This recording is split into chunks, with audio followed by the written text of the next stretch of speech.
So the last section I wanted to cover is just kind of where you see things going over the next maybe 12, 18 months for the. I think that especially in the bowling world and really in any attraction, any singular attraction, one of the things that we know is you're going to have to really begin to consider a multi-attraction venue, even if that means you're going to have an expansive game room. If you have 12 or 13 games, you probably need to have 30 to arcade games, or maybe you need to get one of those new great VR pieces, or potentially you put in bumper cars. A single attraction is going to be tough in today's market. Listen, I won't even go to the movies. Will not go to a movie theater that only has a movie. I have to have dinner and a glass of wine.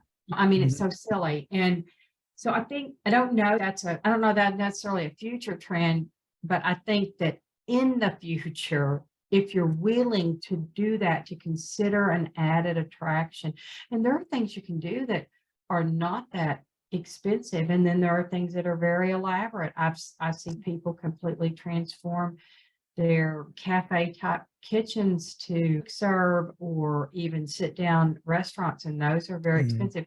Maybe time to take 6 lanes and put in laser tag, Right. something like that. And I think that the bowling providers that are willing to take a look and what else is, and listen, I am not anti-league. I want to go on record to tell you, I think league is the greatest group ever. They come every week and they pay whether they show up or not. And so I think that Monday, Tuesday, Wednesday leagues, daytime, nighttime, all that are important. And I think that's a future trend for the FEC, the bowling-based FEC. Those guys have finally thought, those guys and gals are like, yeah, I think we need to learn a little more about league play. We could use some Monday, Tuesday, Wednesday night business. Right. So I think that's one. I do think VR is big. I think it's funny because the technology is so advanced, and you can't get a social gaming experience in your home. And I know that so much the gaming side of things people do in their home, but I do think we got extremely isolated during COVID. And so there is a wonderful push. There's a great book out there called The Experience Economy, and social gaming is a thing.